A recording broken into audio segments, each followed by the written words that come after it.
Well, I know you wouldn't want to miss this one because this is the last installation in my sermon series, Windows on the Cross.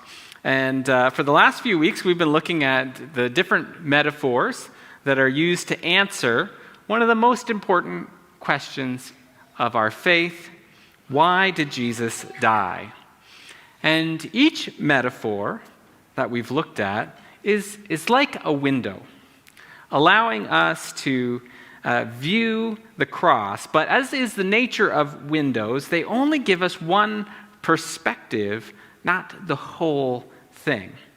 So the purpose of this series has not been to suggest that one of these windows is better than the other, but that in fact, we need to look through all the windows in order to have a deeper understanding of the cross and how it saves us.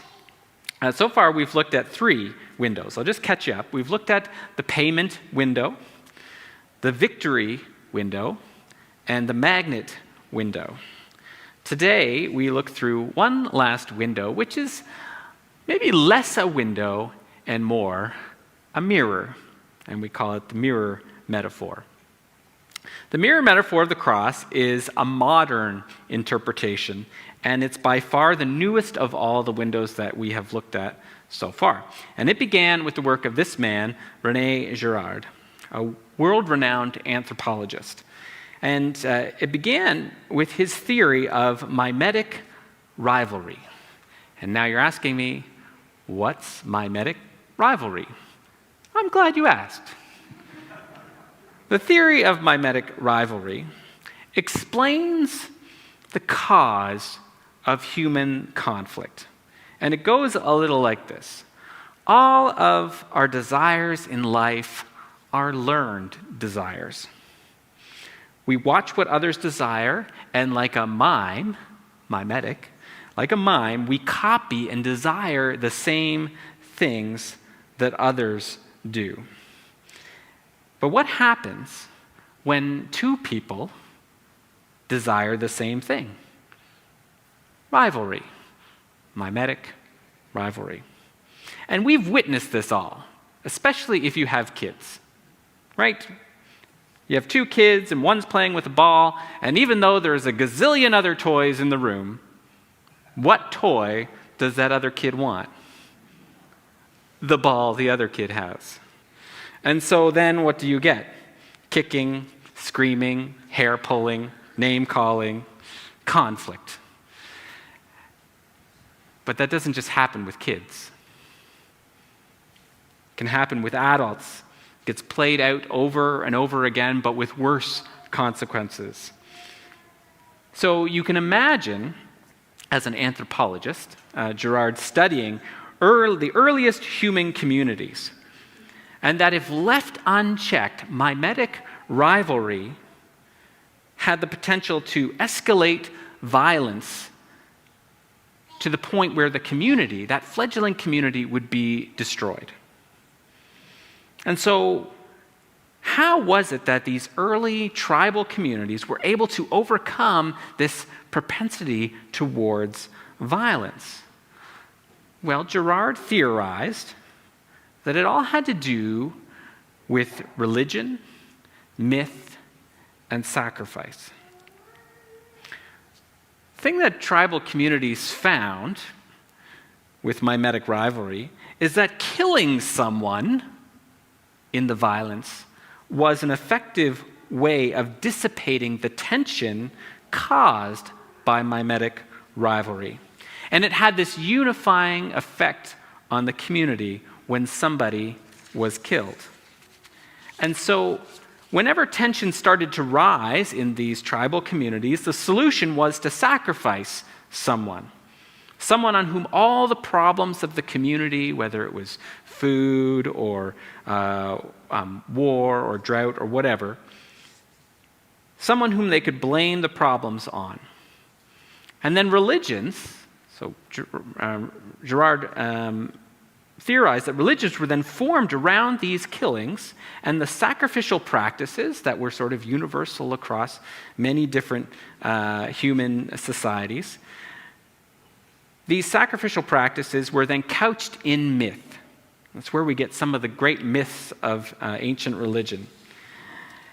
And the myths, though, he would say, were there to mask the truth, which was that these weren't sacrifices made to appease a god, but in fact, mob violence.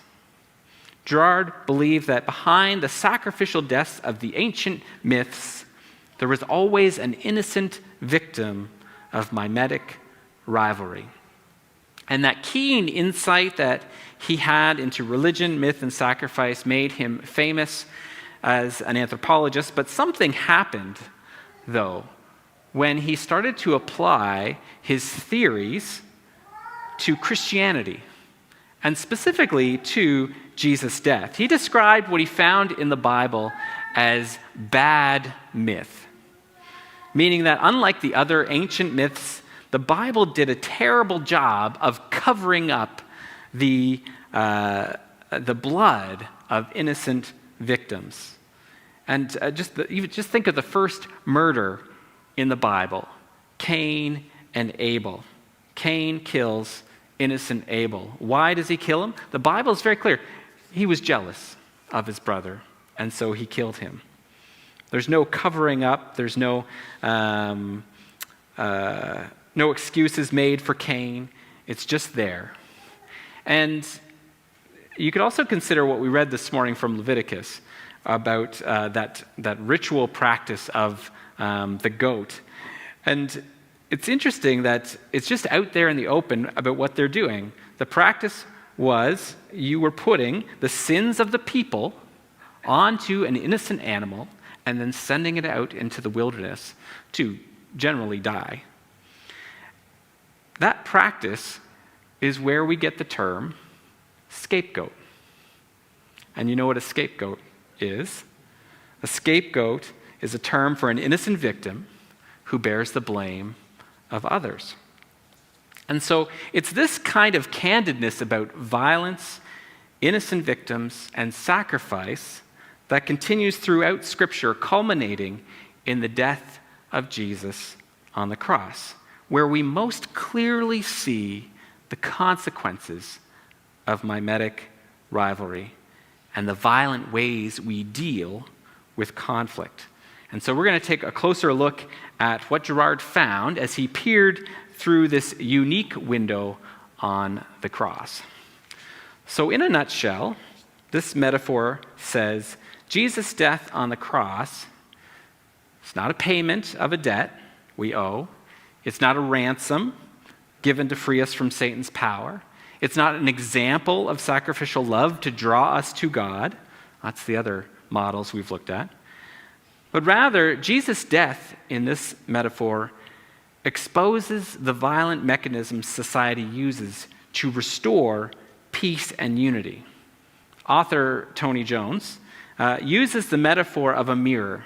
And this is what he writes. He says, in the crucifixion, God is holding up a mirror. We look at Jesus on the cross, and we see our own systems of violence and scapegoating reflected back at us. And so, who's God in this metaphor? Well, first, God is a God who does not require sacrifice.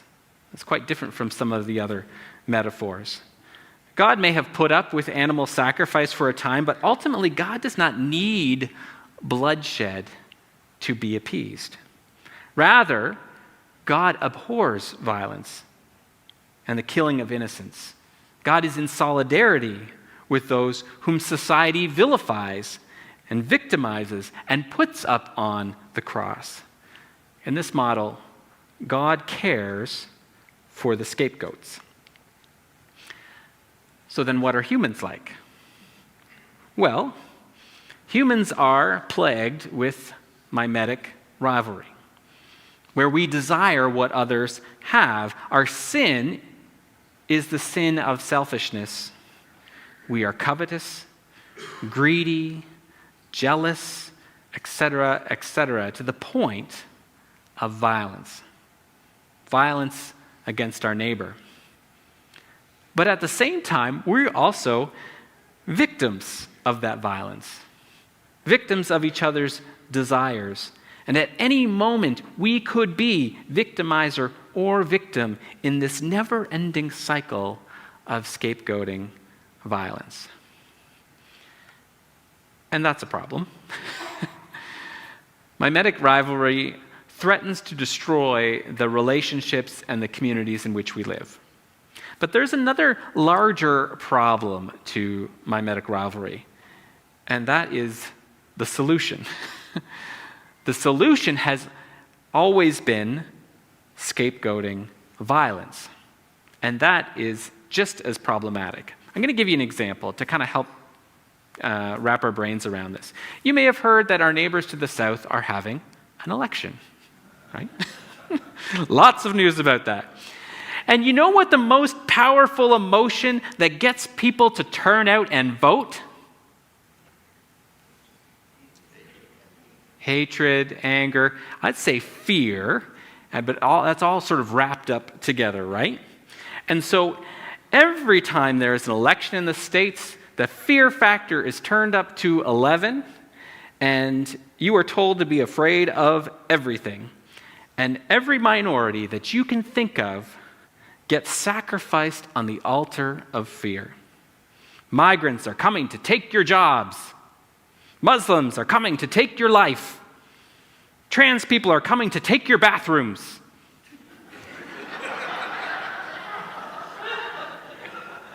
It's ridiculous. All of this, all of them scapegoats, the list goes on and on, all of them vilified in order to unite an us against a them. And that's how scapegoating works. And that's the thing. It works, right? People win elections when they make people afraid. People win when they can unite people against a common enemy, whether that is a real or a false enemy. Scapegoating violence does release the tension caused by mimetic rivalry, but here's the thing, only for a while, until the next election cycle comes back.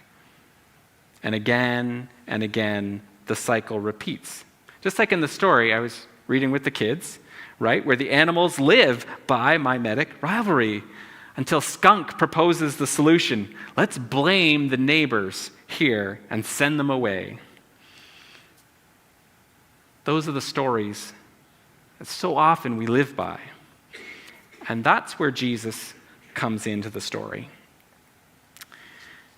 Jesus, in many ways, looks just like another victim of scapegoating violence.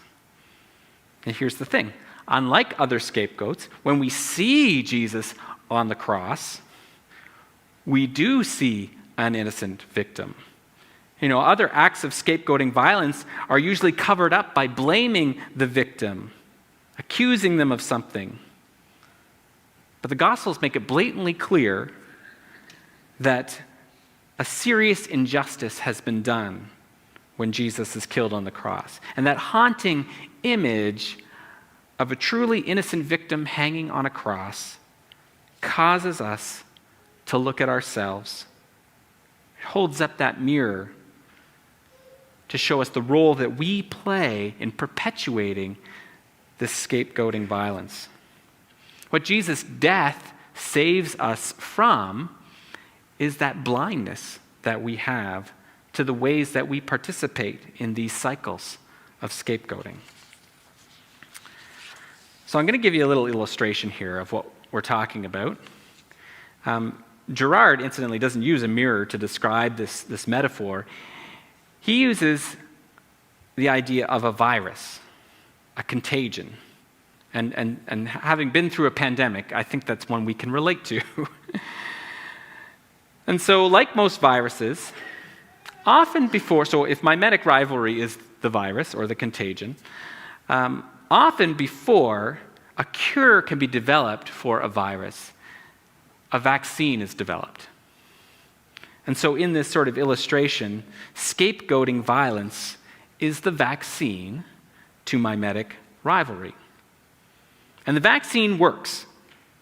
We've seen how it works.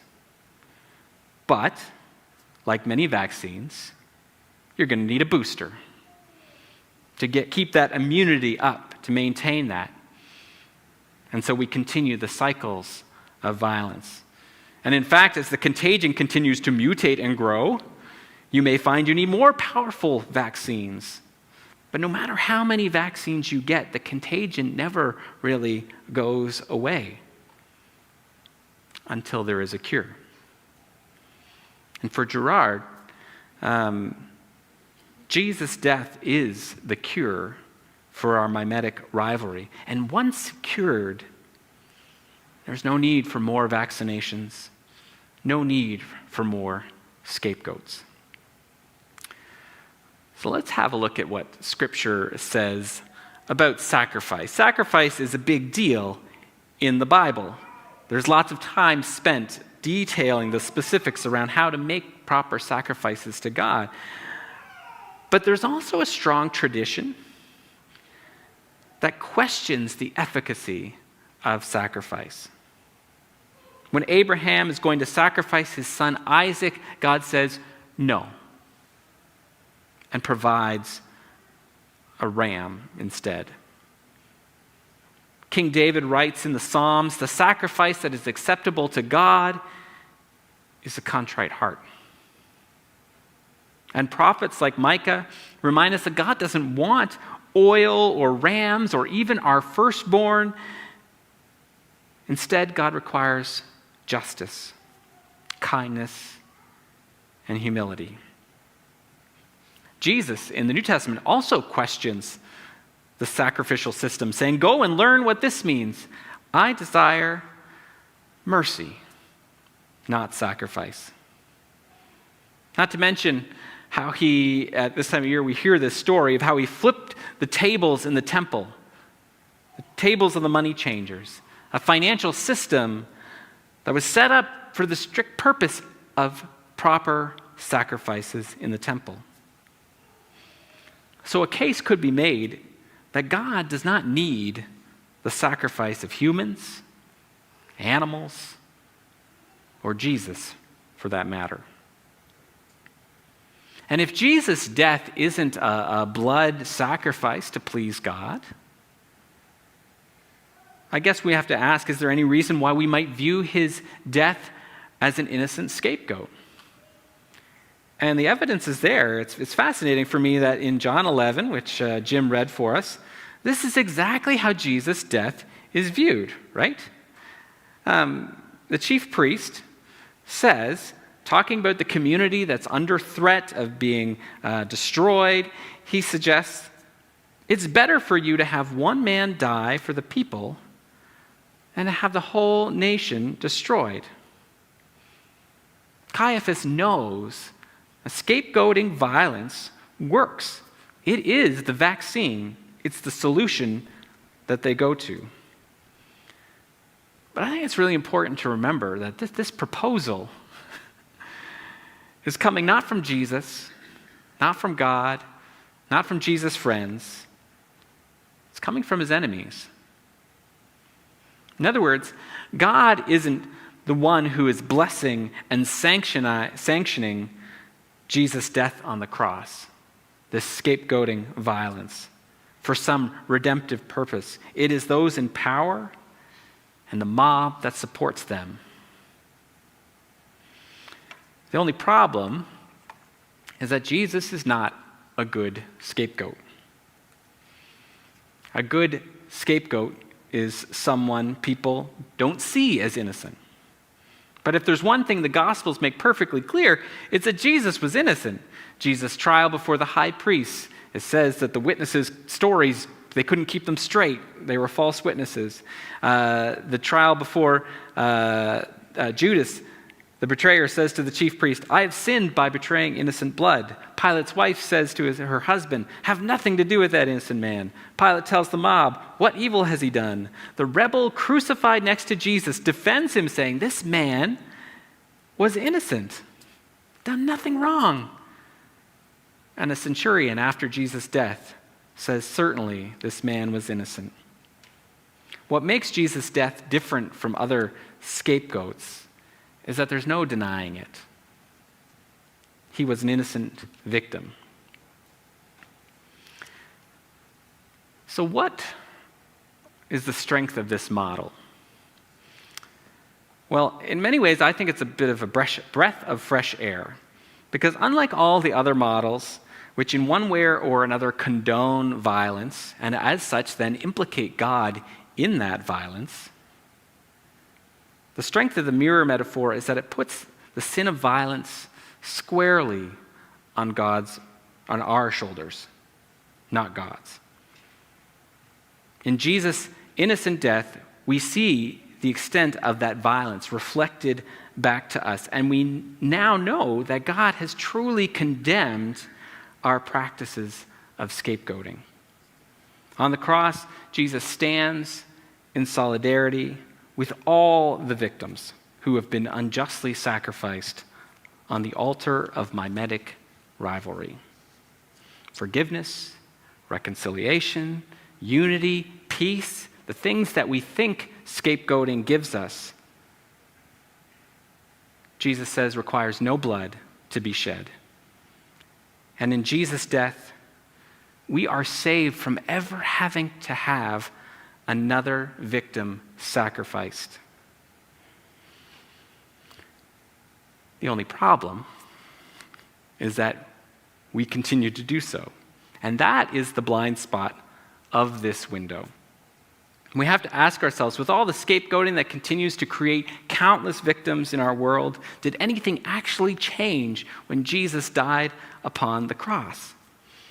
If Jesus' death is just simply to expose scapegoating violence, how come we're still so blind to it in our world? Is Jesus just another body piled on the pile of victims? I think what seems to be missing from this metaphor, which is similar to last week's, is whether there's any cosmic or ontological change because of Jesus' death. And that's the challenge with this model.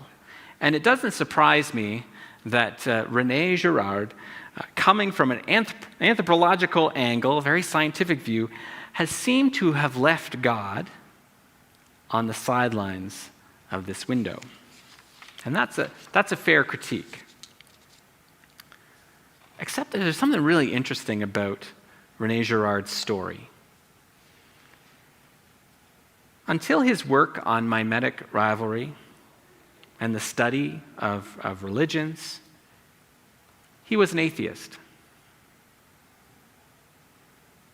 But somewhere along his journey of study and reflection, as he uncovered the myths of ancient religious practices, only to discover the bodies of innocent scapegoats, he also found a religion of bad myth.